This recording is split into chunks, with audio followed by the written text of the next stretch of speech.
आप लोग इसको नोट डाउन कर लीजिए। हो गया है सर। हो गया। हम्म।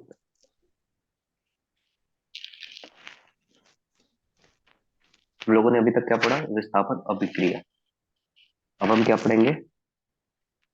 और विस्थापन के बाद हम पढ़ेंगे, हमारा छठा नंबर पे कौन सा आता है?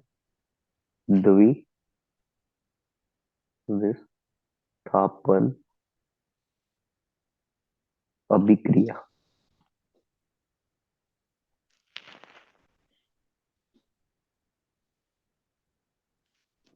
ठीक है। द्वि विस्थापन अभिक्रिया क्या होता है?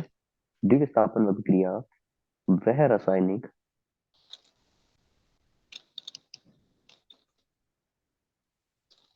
अभिक्रिया जिसमें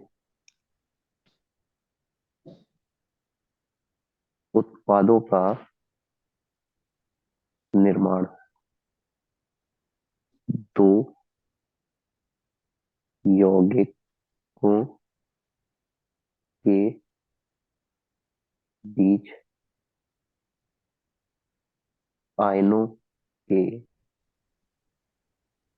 के स्थानांतरण के फलस्वरूप होता है। वह द्वि विस्थापन अभिक्रिया कहलाती है। द्विविस्थापन अभिक्रिया क्या होती है? वह रासायनिक अभिक्रिया जिसमें उत्पादों का निर्माण दो यौगिकों के बीच आयनों के स्थानांतरण के फलस्वरूप होता है, वह द्विविस्थापन अभिक्रिया कहलाती है। जैसे कि मान लो कि ए बी साथ में है, प्लस हमारा सी और डी साथ में है, तो क्या होगा? द्विपोलर दो का डिस्प्लेसमेंट होना चाहिए। मतलब कि हमने अभी ऊपर देखा था कि विस्थापन अभिक्रिया में क्या देखा था कि जो लोहा था, जो ज्यादा अभिक्रियाशील था, उसने क्या किया, उसने सी कॉपर सल्फेट में कॉपर की जगह ले ली और सी कॉपर को क्या किया, बाहर निकाल दिया। कॉपर हमारा बाहर हो गया था और आयरन क्या हुआ, लोहा, उसने उसकी जगह ले विस्थापन कर दिया था। इसमें क्या होगा, इसमें जो ए है हमारा, वो क्या करेगा, वो डी को रिप्लेस कर देगा। तो ए और डी आ जाएंगे साथ में। और दूसरा क्या, द्वि है ना, द्वि में दोनों करेंगे तो बी भी, जो दूसरा हमारा एलिमेंट रहेगा, वो भी कर जाएगा। तो वो क्या करेगा, वो सी के साथ बॉन्ड बना लेगा। ठीक है। मान लो हमारे पास AgNO3 है प्लस Na। तो इसकी परिभाषा के हिसाब से क्या हो जाएगा, वह रासायनिक अभिक्रिया जिसमें उत्पादों का निर्माण दो यौगिकों, अब दो यौगिक हमारे कौन से हो गए, पहला यौगिक हो गया AgNO3, दूसरा यौगिक क्या हो गया हमारा, NaCl, के बीच में आयनों के स्थानांतरण। अब इनके आयन कौन से हैं? एक तो यहाँ पे ये मान लो हमारा प्लस, ये माइनस आयन, ये प्लस आयन, ये माइनस आयन।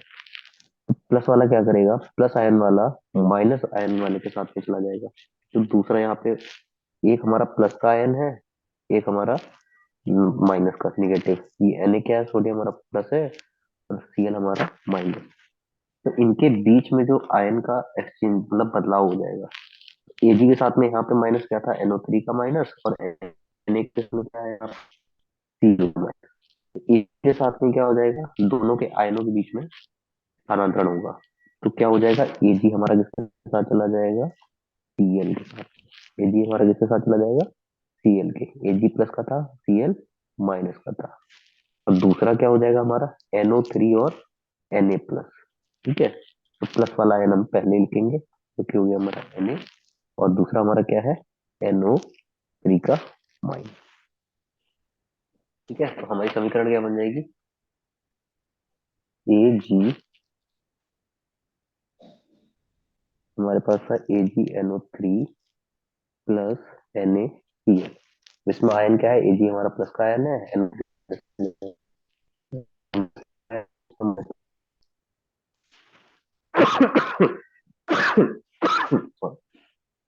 तो क्या हो जाएगा हमारा, विस्थापन मतलब दोनों चीजें विस्थापन करेंगी। तो यहाँ पे क्या हो जाएगा, ए जी सी एल, ए जी प्लस का सी एल माइनस का प्लस एन ए प्लस का और एनओ थ्री।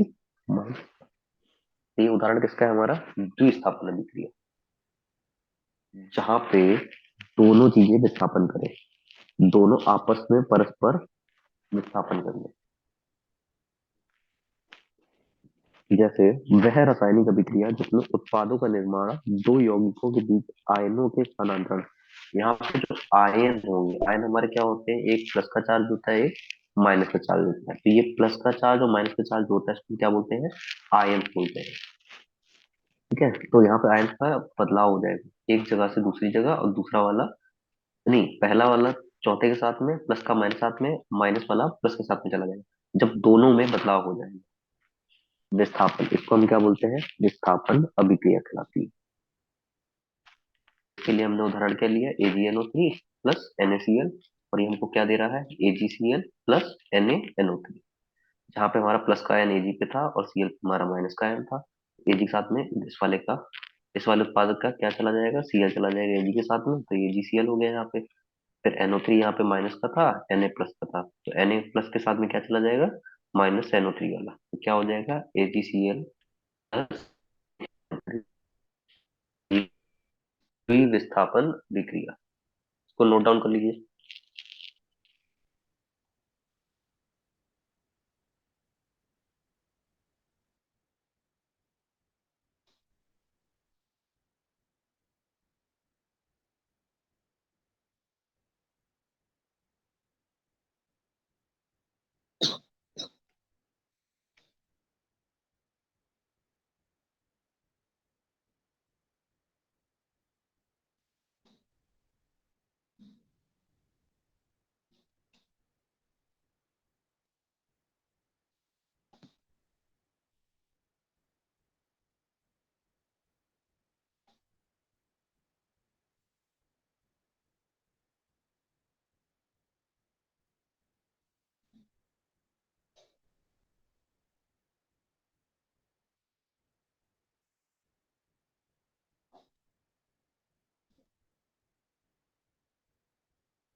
हो गया सभी का।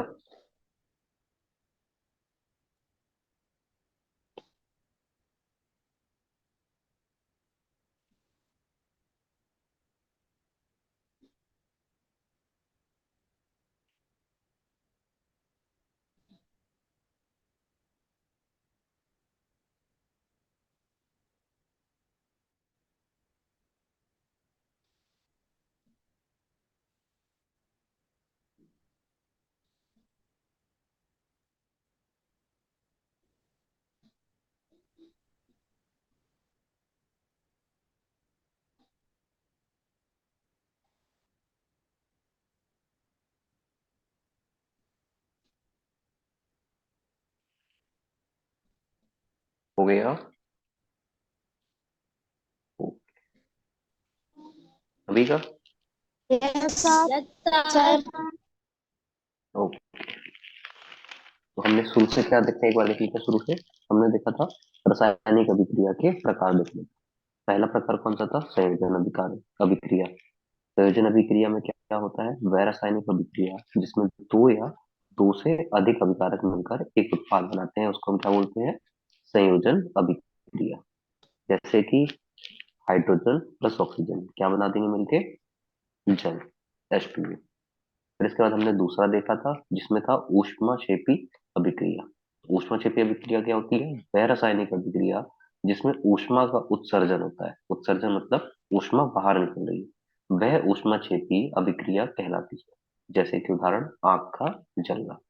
तो जो आग जलाने पे गर्मी बाहर निकलेगी या उसका तापमान बढ़ेगा तो उसको क्या बोलेंगे, उत्सर्जन, जिसको इंग्लिश में हम क्या कहते हैं, एक्सोथर्मिक। फिर इसके बाद तीसरा हमने क्या पढ़ा था, ऊष्मा शोषी अभिक्रिया। अब ऊष्मा शोषी अभिक्रिया क्या होती है, वह रासायनिक अभिक्रिया जिसमें ऊष्मा का अवशोषण होता है उसे हम ऊष्माशोषी अभिक्रिया। इसका उदाहरण क्या दिया था हमने, बर्फ का पिघलना। हमने क्या कहा था, मान लेते हैं कि बर्फ हमने फ्रिज से बाहर निकाली, रूम कमरे के तापमान पे लाए, तो क्या होगा, बर्फ पिघलना चालू हो जाएगी। क्यों पिघलेगी, क्योंकि बाहर का तापमान ज्यादा है फ्रिज के बर्फ के अंदर के तापमान के प्रति।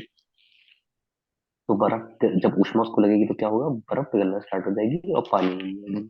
और अवशोषण को इंग्लिश में क्या कहते हैं, एंडोथर्मी। ठीक है। फिर इसका चौथा हमने देखा, वियोजन या विघटन अभिक्रिया। अब वियोजन या विघटन अभिक्रिया क्या होती है, वह रासायनिक अभिक्रिया है जिसमें एक अभिकारक दो या दो से अधिक उत्पादों में टूटता है। इसे हम वियोजन या विघटन अभिक्रिया कहते हैं।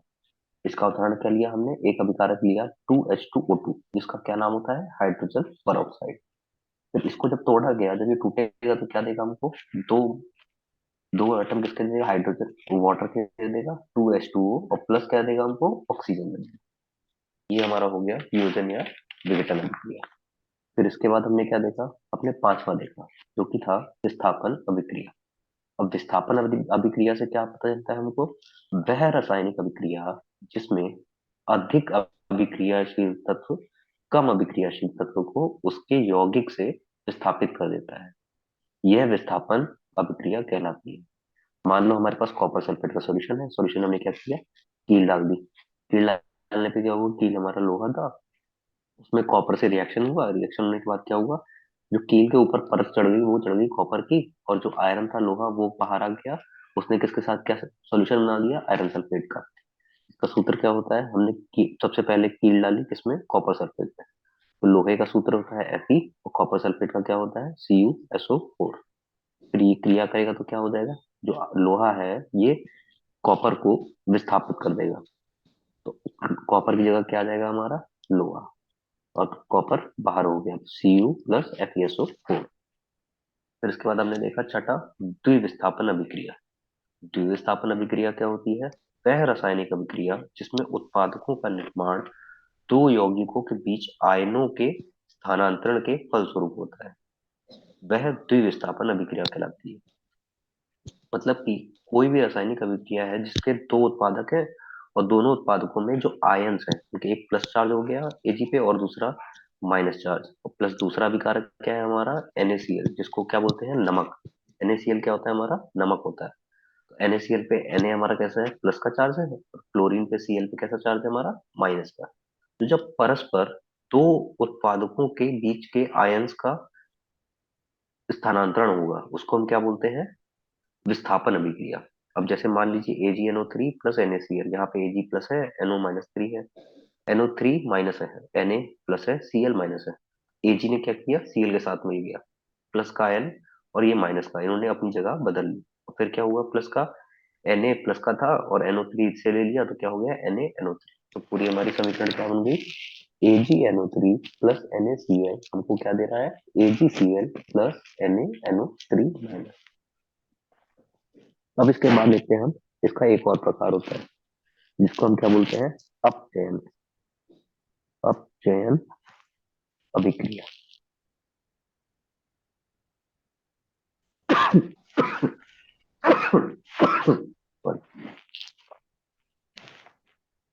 मतलब अपचयन अभिक्रिया क्या होती है, वह अभिक्रिया, वह अभिक्रिया जिसमें किसी यौगिक से ऑक्सीजन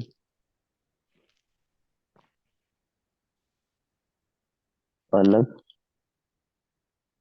होता है या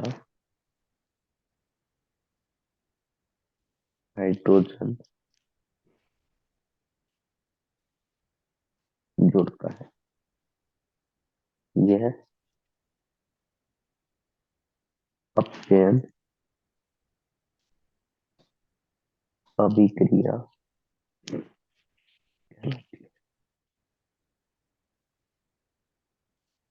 तो अपचयन अभिक्रिया क्या है हमारा, अपचयन अभिक्रिया वह अभिक्रिया है जिसमें किसी यौगिक से ऑक्सीजन अलग होता है या हाइड्रोजन जुड़ता है, उसको हम क्या बोलते हैं? अपचयन अभिक्रिया। मतलब कि कोई भी अगर क्रिया हो रही है या समीकरण है, उसमें क्या हो रहा है? परस्पर क्रिया हो रही है। परस्पर क्रिया होने के बाद क्या होगा? या तो उससे ऑक्सीजन अलग हो जाएगा, या तो उसमें हाइड्रोजन जुड़ जाएगा। ठीक है, तो उसको हम क्या बोलेंगे? अपचयन अभिक्रिया।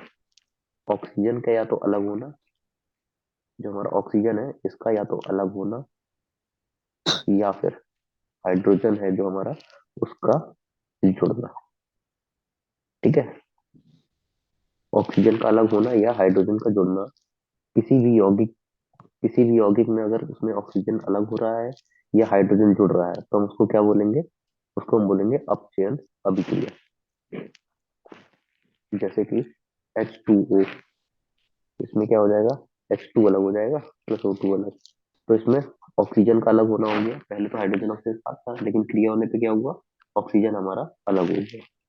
तो ये क्या हो जाएगा हमारा? ये हमारा हो जाएगा अपचयन अभिक्रिया। फिर इसके बाद हमारा 8वां नंबर। अब क्या होगा? ऑक्सीकरण। 8वां नंबर क्या है हमारा? ऑक्सीकरण अभिक्रिया।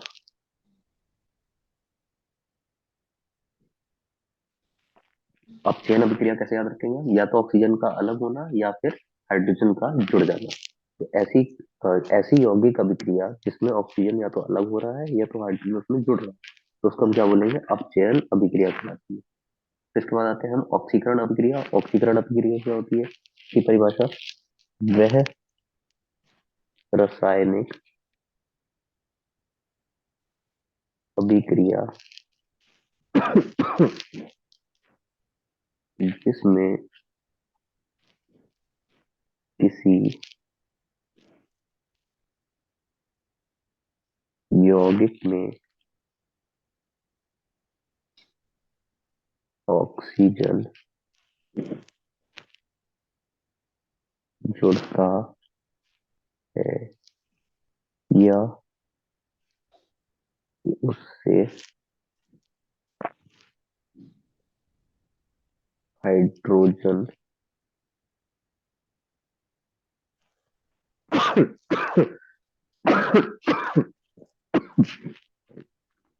हाइड्रोजन अलग होता है, उसे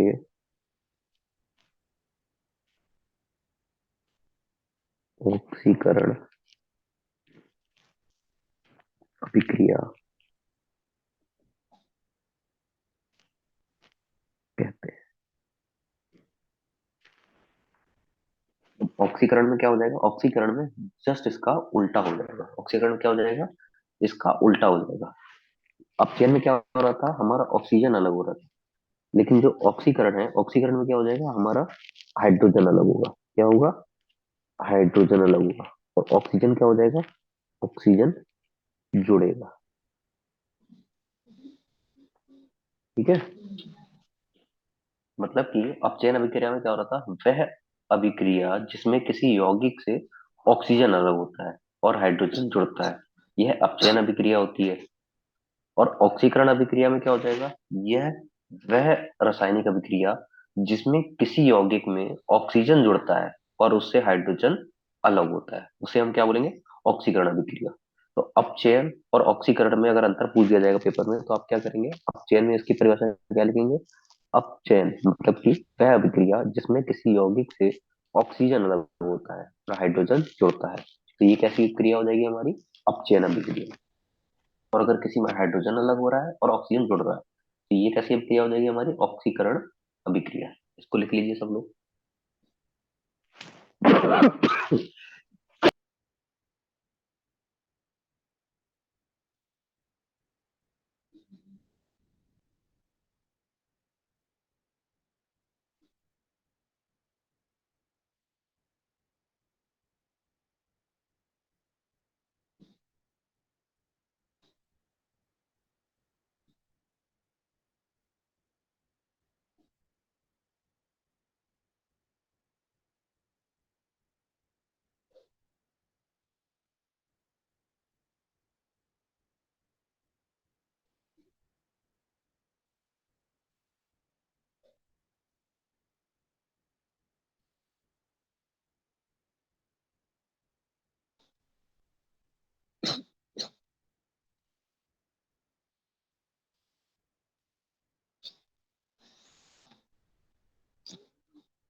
हो गया सभी का?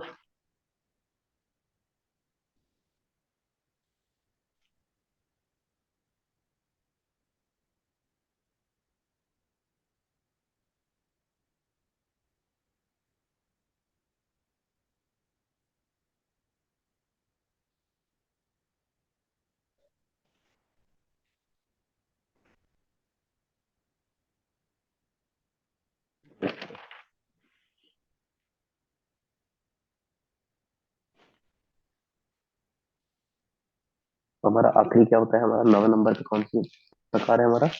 रेडॉक्स अभिक्रिया। कौन सी अभिक्रिया है? रेडॉक्स।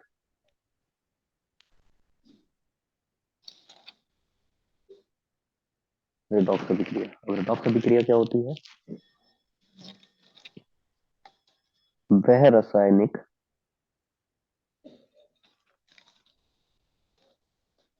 अभिक्रिया जिसमें ऑक्सीकरण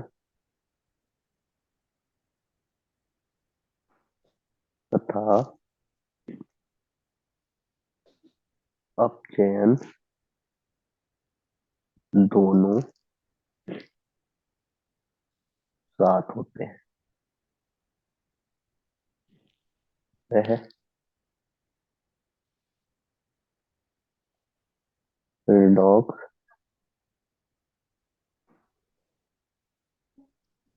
अभिक्रिया।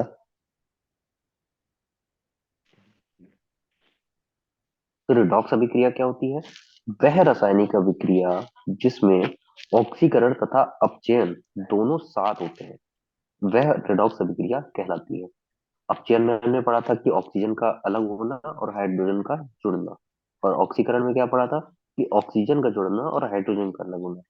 तो रेडॉक्स अभिक्रिया में क्या हो जाएगा? जब ये दोनों परस्पर एक साथ होगा, मतलब हाइड्रोजन का जुड़ना प्लस ऑक्सीजन का अलग होना और ऑक्सीजन का जुड़ना और हाइड्रोजन का अलग होना, जब ये दोनों एक साथ हो गए तो क्या हो जाएगा? हमारा रेडॉक्स रिएक्शन कहलाएगा। मान लीजिए ये हमारे पास ए है, ये मान लिया हमारे पास बी। ये ए हो गया और इधर पे बी हो गया। अब क्या हुआ कि कोई एक अभिकारक यहाँ पे है, एक यहाँ पे है। तो इसमें क्या होगा? इसमें ऑक्सीजन है, इसमें हाइड्रोजन है। में इसमें ऑक्सीजन मान लेते हैं, ये हमारे पास ऑक्सीजन है, इधर पे क्या हो गया हमारे पास? हाइड्रोजन। ये हमारा प्लस का हो गया, ये माइनस का हो गया। तो यहाँ पे जो ये एक इलेक्ट्रॉन खोएगा, अगर मान लो इसने एक इलेक्ट्रॉन लॉस कर दिया, तो यहाँ पे जो और एक इलेक्ट्रॉन कम हो रहा है। यहाँ पे क्या हो रहा है? इलेक्ट्रॉन कम हो रहा है। तब ये प्लस का रह जाएगा। अगर यहाँ पे एक इलेक्ट्रॉन कम हो रहा है तो इसको हम क्या बोलेंगे? ऑक्सीकरण। क्या बोलेंगे? ऑक्सीकरण। जब भी कोई भी एलिमेंट या कोई भी अभिकारक जब भी अपना एक इलेक्ट्रॉन को खो देगा या कम कर देगा, उसमें कम हो जाएगा, तो उसको हम क्या बोलेंगे? ऑक्सीकरण बोलेंगे। अगर कहीं भी अगर क्या बोलेंगे? ऑक्सीकरण। कहीं भी इलेक्ट्रॉन की कमी आ रही है, पहले अभिकारक से दूसरे उत्पादक में जाने में अगर कुछ कम हो रहा है, अगर इलेक्ट्रॉन वहां पे कम हो रहा है, तो हम उसको क्या बोलेंगे? ऑक्सीकरण। और यहीं पे ये जो इलेक्ट्रॉन इसमें खोया, और अगर बी इसको वापस से अर्जित कर ले, क्या कर ले? अर्जित कर ले, मतलब इसमें एक इलेक्ट्रॉन बढ़ जाएगा, मतलब कि गेन ऑफ इलेक्ट्रॉन। इलेक्ट्रॉन की मात्रा क्या हो जाएगी? बढ़ जाएगी। इलेक्ट्रॉन की मात्रा अगर बढ़ गई है, इलेक्ट्रॉन की मात्रा अगर बढ़ेगी तो क्या हो जाएगा? यहाँ पे ये हमारा कहलाएगा रिडक्शन। क्या बुलाएगा? क्या बोलेंगे इसको? रिडक्शन बोलेंगे या अपचयन। क्या बोलते हैं? अपचयन। इस क्रिया में अपचयन भी हो रहा है प्लस ऑक्सीकरण भी हो रहा है। जब दोनों चीजें हो रही हैं तो इसको हम परस्पर क्या बोलेंगे? रेडॉक्स अभिक्रिया। क्या बोलेंगे? रेडॉक्स अभिक्रिया।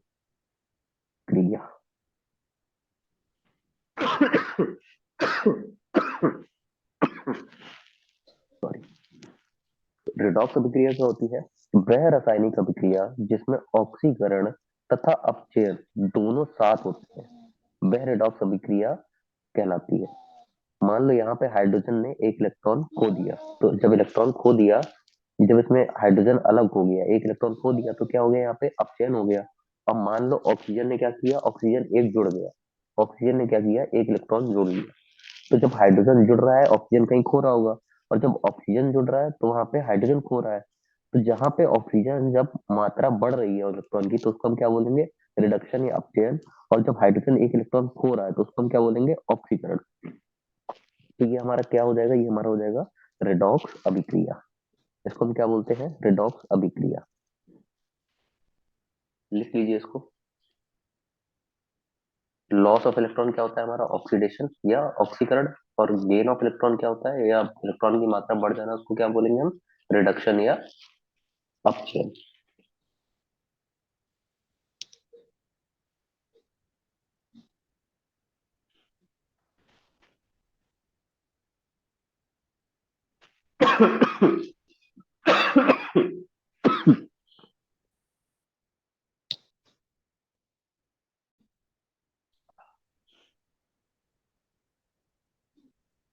रिडॉक्स अभिक्रिया क्या है? जिसमें दोनों चीजें शामिल होंगी, जब अपचयन भी शामिल हो जाएगा और हमारा ऑक्सीकरण भी शामिल हो जाएगा।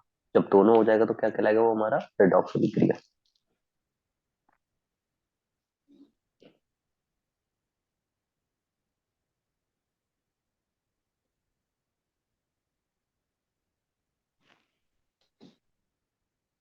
अब इसके बाद ये हमारे 9 प्रकार के टोटल क्या हो गए? संयोजन अभिक्रिया, रासायनिक अभिक्रिया के प्रकार।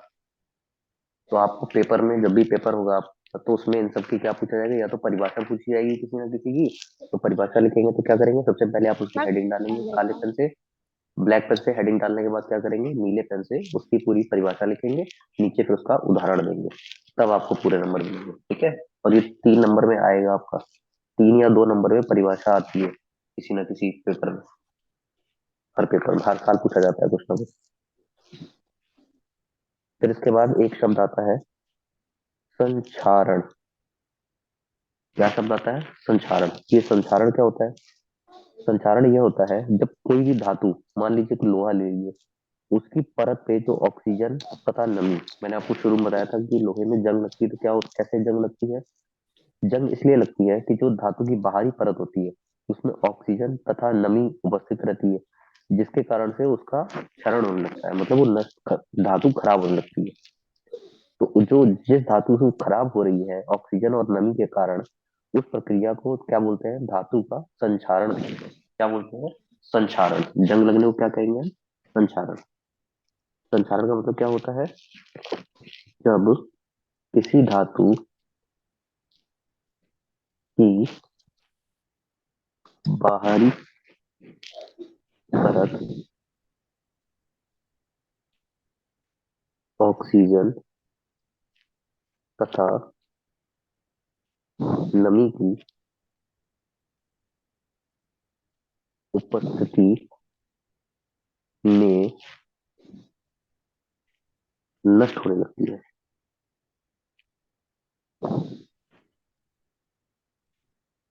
तो उस प्रक्रिया को धातु का संक्षारण कहते हैं। जिसका उदाहरण क्या हो जाएगा हमारा? लोहे में जंग लगना। इसको लिख लीजिए। संक्षारण क्या होता है? जब किसी भी धातु की बाहरी परत पर ऑक्सीजन तथा नमी की उपस्थिति में नष्ट होने लगती है, मतलब उसकी जो बाहर की जो परत होगी वो खराब होने लगेगी। वो खराब क्यों होगी? ऑक्सीजन और नमी की वजह से। तो इस चीज को क्या कहेंगे हम? धातु का संक्षारण हो रहा है। क्या हो रहा है? धातु का संक्षारण हो रहा है। ठीक है? उदाहरण में लोहे का जंग लगना।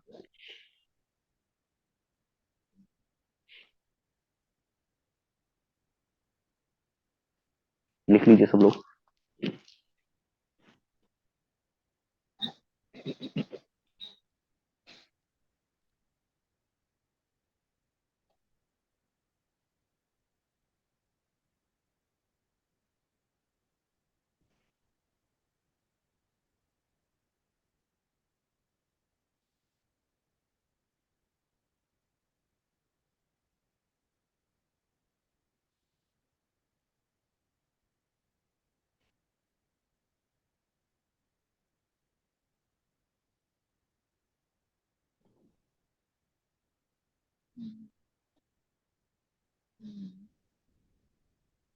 जब किसी धातु की बाहरी परत ऑक्सीजन तथा नमी की उपस्थिति में नष्ट होने लगती है तो उस प्रक्रिया को धातु का संक्षारण कहते हैं।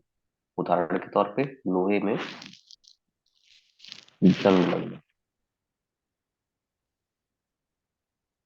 हो गया सभी का? Yes sir. Yes sir. अब मान लो अगर किसी चीज में जंग लग जाती है या उसका संक्षारण हो रहा है तो उसको हम रोकने के लिए क्या करेंगे? संक्षारण रोकने के उपाय। तो संक्षारण रोकने के लिए क्या करते हैं? सबसे पहला काम क्या करेंगे? तेल का लेप लगा सकते हैं। क्या कर सकते हैं? तेल का लेप या फिर ग्रीस लगा देंगे। या फिर ग्रीस लगाकर। ठीक है। या तो कभी कूलर देखा? कूलर आपने कूलर देखा है? आपके सभी घर में अच्छा लोहे के दरवाजे हैं? Yes sir. लोहे के दरवाजे यस देखा आप सर। लोगों ने? Yes sir. है ना? तो उसमें यस उसमें क्या होता है, हम सर। लोग उसमें क्या करते हैं? हाँ, तो हम लोग उसमें क्या करते हैं? हम लोग उसमें पेंट करते हैं। आपको पता है पेंट क्यों करते हैं उसमें?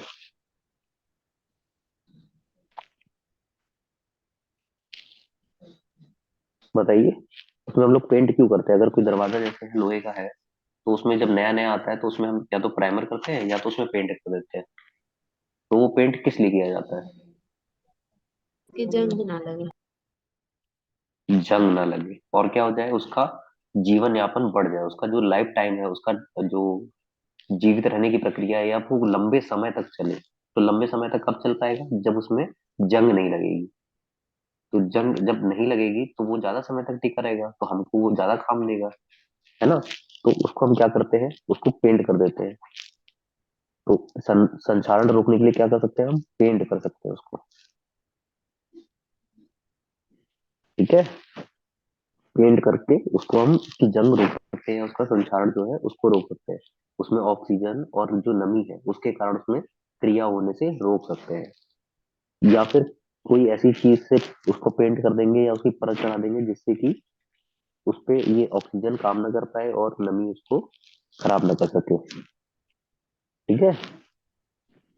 किसी अन्य धातु की परत चढ़ा के भी हम उसकी जंग को रोक सकते हैं। या किसी भी चीज का संचारण हो रहा होगा तो उसको रोकना होगा तो हम क्या करेंगे? उसके ऊपर कोई कोटिंग कर देंगे या किसी चीज से पुताई कर देंगे जिससे कि वो बच जाएगा। ठीक है। तो हमने आज क्या क्या पढ़ा? हमने आज हमने रासायनिक अभिक्रिया के प्रकार पढ़े। सबसे पहला प्रकार क्या था? संयोजन अभिक्रिया। तो सब हमारा संयोजन अभिक्रिया क्या था?